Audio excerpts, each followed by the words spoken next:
में बिल्डिंग की कमी है और साइंस क्लास में तो लैब की बहुत ज़रूरत है कि हमें साइंस के हम लोग स्टूडेंट हैं बट साइंस का हमें और महज 3 कमरे में ही हम 9वीं से लेकर के 12वीं तक की तीनों संकाय हायर सेकेंडरी में संचालित कर रहे हैं।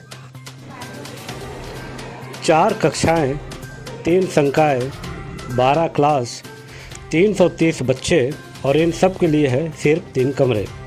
अब सोचिए कि आखिर इस स्कूल में बच्चे कैसे बैठते होंगे, कैसे पढ़ते होंगे, कैसे समझते होंगे और शिक्षक कैसे और कैसी शिक्षा इन्हें प्रदान करते होंगे।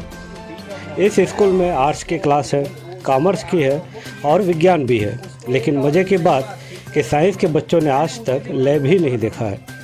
ये स्कूल है बिलासपुर ज़िले के कोटा विकासखंड में आने वाले बानाबिल में। यहाँ 2016 में हायर सेकेंडरी स्कूल तो चालू कर दिया गया, लेकिन 6 साल बाद भी यहाँ इसके लिए भवन नहीं बना। ऐसे में 9वीं से लेकर 12वीं तक की क्लास मिडिल और अतिरिक्त भवन मिलाकर 3 कक्षाओं में संचालित होती है। ऐसा नहीं है कि यहाँ के प्राचार्य ने इसके बारे में किसी से आवेदन या निवेदन ना किया हो, लेकिन ये स्कूल है। इतने जल्दी कैसे इस पर अधिकारियों और जनप्रतिनिधियों का ध्यान जाएगा? कई आवेदनों के बाद भी स्थिति वैसी है और समय के साथ और विकट होते जा रही है। दबंग न्यूज़ लाइव के लिए विकास तिवारी की एक्सक्लूसिव खबर देखिए। सर हमारे स्कूल में लैब की बहुत ज़रूरत है कि हमें साइंस के हम लोग स्टूडेंट हैं बट साइंस का हमें कुछ भी लैब में ज़रूरत पड़ता है, फिर हमारे यहाँ लैब नहीं है, इसलिए हमें लैब की ज़रूरत है। और हमारे स्कूल में उपस्थिति बहुत ज़्यादा रहती है और बिल्डिंग की भी कमी है, इसलिए हमें इन सब की ज़रूरत है। स्कूल में स्कूल में बिल्डिंग की कमी है और साइंस क्लास में पढ़ने के लिए लाइब्रेरी की कमी है।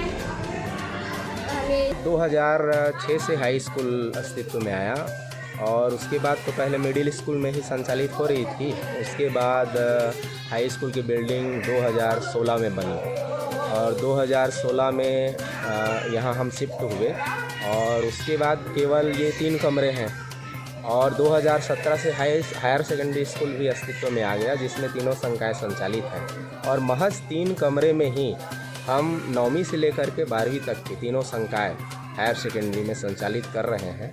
अब आप खुद ही समझ सकते हैं कि 3 कमरे में हायर सेकेंडरी कैसे संचालित हो सकती है। हम मिडिल स्कूल के भवन पर निर्भर हैं और हालत इस समय मिडिल स्कूल की भी ख़राब हो चुकी है। उनका जो मूल भवन है वो क्षतिग्रस्त हो गया है, जहां हम बच्चे को बैठा नहीं सकते। मिडिल स्कूल भी केवल 2 अतिरिक्त कमरे पर निर्भर है और शिफ्ट में स्कूल संचालित हो रही है। और अभी तक के 2017 में हायर सेकेंडरी अस्तित्व में आने के बाद हायर सेकेंडरी भवन मिलना तो दूर, 2 अतिरिक्त कक्ष भी हायर सेकेंडरी को नहीं मिल पाया है और बच्चे जो हैं जर्जर स्थिति में मतलब बैठ रहे हैं और 330 अभी स्ट्रेंथ है। अब 330 स्ट्रेंथ में हमारे यहाँ आसपास के लगभग 25 गांव के बच्चे 15 से 20 किलोमीटर से, खास करके लड़कियां ज़्यादा हैं स्ट्रेंथ में और यहाँ जो बच्चों को तकलीफ़ हो रही है उसको आप खुद देख सकते हैं, समझ सकते हैं। टीचर्स के बैठने के लिए स्टाफ रूम नहीं है, टीचर्स जो हैं लाइब्रेरी में ही और लैब में ही बैठ रहे हैं। तो वो हाई स्कूल का लैब है। अब हायर सेकेंडरी में 3 लैब होना चाहिए, एक तो बायोलॉजी का, केमिस्ट्री का, फिजिक्स का, लेकिन लैब तो अब सुविधा हम बच्चों को प्रदान ही नहीं कर पा रहे हैं। जानकारी नहीं,